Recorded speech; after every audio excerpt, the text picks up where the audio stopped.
भाई चल फटाफट, शादी में जाना है आज यार, जल्दी जा रहा हूँ।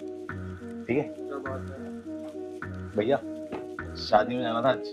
किसकी? अरे घर में कोई शादी है। अच्छा, अभी निकल रहा हूँ, बताया नहीं किसी को। कंपनी वाला कोई आ जाए या फोन करे तो बता देना, अपने हिसाब से देख लेना यार। आ जा। ठीक है भैया, थैंक यू भैया।